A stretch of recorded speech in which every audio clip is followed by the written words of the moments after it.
Hello students, welcome to your Photons Academy।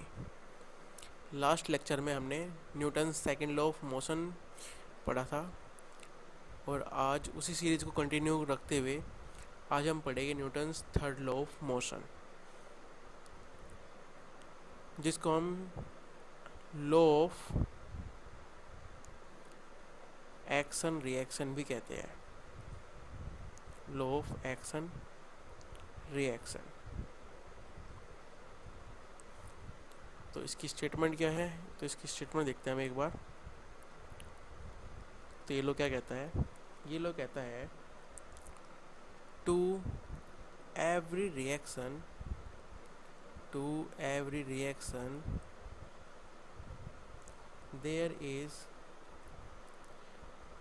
there is equal and opposite reaction।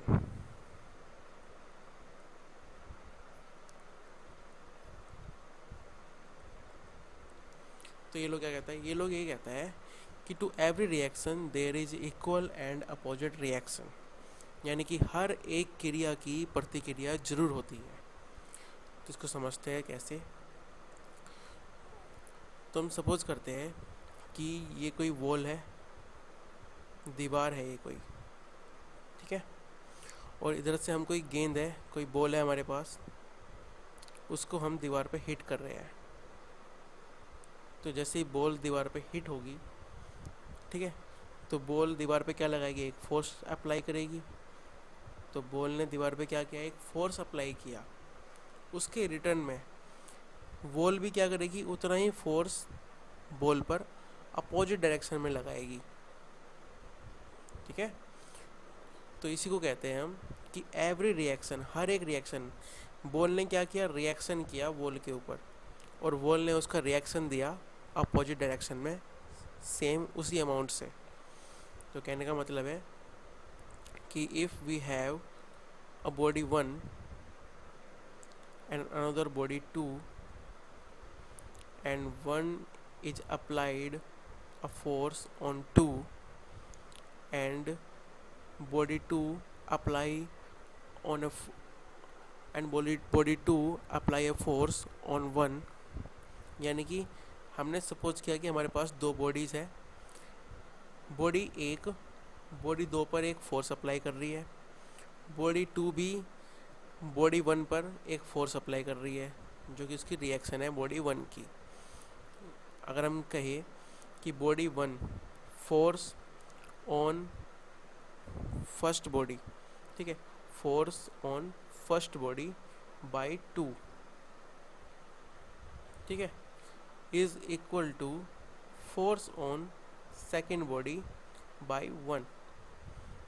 तो इसको हम इस तरह मैथमेटिकल वे में लिख सकते हैं कि पहली बॉडी पर जो फोर्स लग रही है किसके द्वारा? बॉडी 2 के द्वारा, will be equal and opposite to the force on body 2 by 1। ये बराबर होगी और विपरीत होगी किसके? जो फोर्स लगा रही है बॉडी 2 1 के, ठीक है। तो इसी को हम क्या कहते हैं? लॉ ऑफ एक्शन रिएक्शन, ठीक है।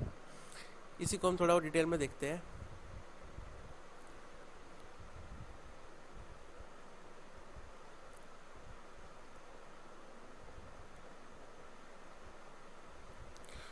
हाँ, तो इसी को हम थोड़ा डिटेल में देखते हैं।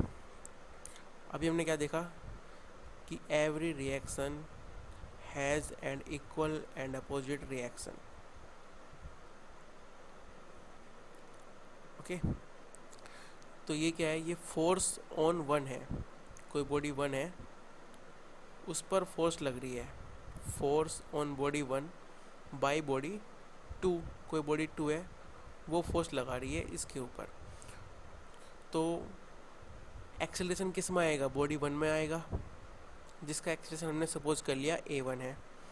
बॉडी 1 का मास हमने सपोज कर लिया m1 है, बॉडी 2 का मास हमने सपोज कर लिया m2 है। तो बॉडी जो 2 है वो फोर्स अप्लाई कर रही है बॉडी 1 पर, जिससे बॉडी 1 में एक एक्सेलरेशन आता है a1। तो इस फोर्स को हम एक्सपेंड कैसे कर सकते हैं? By Newton's second law.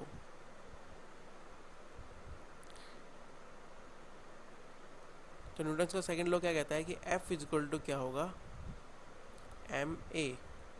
तो हम फोर्स किस पर देख रहे हैं, बॉडी 1 पर, जो कि अप्लाई कौन कर रहा है, बॉडी 2। तो F12 को हम क्या लिख सकते हैं, एक्सेलरेशन किस में आएगा, m1 वाली बॉडी में आएगा। तो हम इसको एक्सपेंड कर सकते हैं, m1 a1 is equal to, acceleration is a vector quantity, is equal to body 1 भी क्या लगाएगी, इसके ऊपर एक रिएक्शन लगाएगी जिसकी हमने value they the F21, reaction on 2 by 1। ठीक है, बॉडी 1 जो फोर्स लगा रही है बॉडी 2 पर, ठीक है, तो एक्सेलरेशन किसके अंदर आएगा, इस बॉडी में आएगा, A2। मूव कौन सी बॉडी करेगी, यही बॉडी करेगी जिसमें एक्सेलरेशन आया है। तो इस बार F21 की वैल्यू क्या लिखेंगे हम, माइनस का m2 a2 vector. Okay guys, तो इस एक्सप्रेशन को हम इस तरह भी लिख सकते हैं। अगर हम केवल इसका मैग्नीट्यूड लें, ठीक है, टेकिंग मैग्नीट्यूड, तो जब हम इसका मैग्नीट्यूड लेंगे तो m1 a1 is equal to m2 a2। हम निकालना चाह रहे हैं इनकी रेशोज क्या होगी, m1 upon m2 is equal to a2 upon a1। इसका मीन्स क्या है कि जो मास की जो रेशो है वो एक्सेलरेशन की जो रेशो है उसके रेसिप्रोकल होगी। भाई m जो है रेसिप्रोकल है एक्सेलरेशन के, ये बात यहाँ से हमें फाइंड हो रही है। ठीक है, ये बात हमें यहाँ से पता चल रहा है ना कि m1 के अपोजिट रखा है a1, m2 के अपोजिट रखा है a2, यानी कि m1 reciprocal a1, m2 reciprocal a2। It means m is reciprocal to acceleration. Okay guys, तो हम इसको ऐसे लिख सकते हैं। इसका मीन्स क्या है हमें पता चल रहा है यहाँ से। इसका मीन ये है कि जिस बॉडी का मास, अगर हम यहाँ पे सपोज करें कि m1 जो है हैवियर है देन m2, तो एक्सेलरेशन किसका बड़ा होगा, किसका एक्सेलरेशन ज़्यादा होगा। ऑब्वियस सी बात है, m1 ग्रेटर है तो m1 के सामने वाली टर्म क्या होगी, ग्रेटर, यानी a2 ग्रेटर होगी इस केस में और a1 लेसर होगी। तो इससे हमें साफ साफ रिजल्ट ये मिल रहा है कि जिस बॉडी का मास ज़्यादा होगा उसका एक्सेलरेशन कम होगा, और जिस बॉडी का एक्सेलरेशन ज़्यादा होगा उस बॉडी का मास कम होगा। ठीक है, तो ये हमें यहाँ पे पता चल रहा है, क्योंकि यहाँ से साफ साफ पता चल रहा है कि एक्सेलरेशन जैसे जैसे इंक्रीज होगा, एक्सेलरेशन कब इंक्रीज होगा, जब बॉडी का मास कम होगा। अगर बॉडी का मास ज़्यादा है तो एक्सेलरेशन डिक्रीज होगा। तो यहाँ पे हमें यही बात चल रही है कि m1 इज़ ग्रेटर, यानी कि m1 जो है ग्रेटर है तो एक्सेलरेशन a1 जो है वो लेस होगा। m2 इज़ लेस है than a2 will be greater. कहने का मतलब है जो बॉडी एक है हमारी उसका मास अगर ज़्यादा है comparison to 2, then acceleration in body 2 will be greater than acceleration in body 1। ठीक है, तो इस समय ये बात पता चल रही है कि जिस बॉडी का मास ज़्यादा होगा उसका एक्सेलरेशन कम होता है, और जिस बॉडी का मास कम होता है उसका एक्सेलरेशन ज़्यादा होता है। ओके गाइस, तो यहाँ से हमें ये इम्पोर्टेंट रिजल्ट मिलता है। तो इसका मतलब ये है कि मान लो कोई पर्सन है, वो अर्थ पर खड़ा है, ठीक है, तो यहाँ पे कोई पर्सन खड़ा है तो वो अर्थ पे क्या लगाएगा, एक फोर्स लगाएगा। ठीक है, क्योंकि हम जो चलते हैं वो अप्लाई किस पे होता है, वो फोर्स कौन सी अप्लाई होती है वहाँ पे कौन सा लॉ लगता है, तो वहाँ पे Newton's third law of motion ही का वर्क करता है। तो हम क्या करते हैं, जब हम चलते हैं तो हम ज़मीन पर यानी अर्थ पर हम एक फोर्स अप्लाई करते हैं अपोजिट डायरेक्शन में, अर्थ हम पर वो एक फोर्स अप्लाई करती है, ठीक है। तो हम जैसे अर्थ को पुश कर रहे हैं तो हम क्या कर रहे हैं, एक फोर्स अप्लाई कर रहे हैं अर्थ पर, और उसी के रिजल्ट में अर्थ भी क्या कर रही है, एक फोर्स अप्लाई कर रही है हम पर। अब अर्थ का मास जो है वो काफ़ी ज़्यादा है। अर्थ का मास अगर हम m1 सपोज करें तो m1 जो है वो काफ़ी बड़ा है।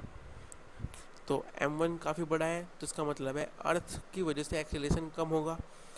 इसलिए बॉडी जो इंसान है, जो पर्सन है, उसका मास हमने m2 सपोज कर लिया, तो एक्सीलरेशन किसका ज़्यादा होगा, m2 वाले का, क्योंकि m2 लेस है। तो m2 लेस है तो a2 क्या होगा, ज़्यादा होगा। इसका मतलब है अर्थ के कंपेरिजन में जो पर्सन है वो ज़्यादा एक्सेलरेशन अचीव कर पाएगा, ठीक है, क्योंकि उसका मास कम है। इसी को हम इस तरह भी अप्लाई कर सकते हैं कि मान लो अब कोई पर्सन खड़ा है लेकिन उसके बीच में यहाँ पे एक केले का छिलका आ गया, ठीक है, तो यहाँ पे केले का छिलका पड़ा है। अब किसका मास ज़्यादा है, क्योंकि अब जो लेग है वो डायरेक्ट अर्थ के कांटेक्ट में नहीं है, उसके बीच में एक छिलका आ गया केले का, ठीक है। तो हम फोर्स अप्लाई कर रहे हैं, बिल्कुल हम फोर्स अप्लाई कर रहे हैं किस पर, लेकिन केले पर, ठीक है, केले के छिलके पर, ठीक है। तो हमने मान लिया हमारा मास m2 है और इस केले का मास है m1। अब कौन ग्रेटर है, अब हमें पता है कि m2 जो है वो ग्रेटर होगा m1 के। तो इस कंडीशन में m2 का जो एक्सेलरेशन होगा यानी a2 वो लेस होगा कंपेरिजन टू a1, यानी जो केला है वो बहुत ही तेज़ी के साथ आगे की तरफ मूव करेगा और हम क्या है, हम स्लिप होकर नीचे की तरफ गिर जाएंगे, ठीक है। तो इस केले में जो एक्सेलरेशन इसके अचीव हो रहा है, बहुत तेज़ी से पीछे की तरफ जा रहा है, वो इसीलिए जा रहा है क्योंकि इसका मास कम है। जब इसका मास कम है तो ये उतनी ही ज़्यादा तेज़ एक्सेलरेशन से बैकवर्ड जाएगा। ओके बच्चों, तो ये हमारा लेक्चर हो गया आज का न्यूटन्स का थर्ड लॉ। आने वाले लेक्चर्स में अब हम कंजर्वेशन लॉज पढ़ेंगे और इसकी कुछ एप्लीकेशंस देखेंगे न्यूटन सेकंड लॉ और थर्ड लॉ की। तब तक के लिए धन्यवाद, थैंक यू सो मच।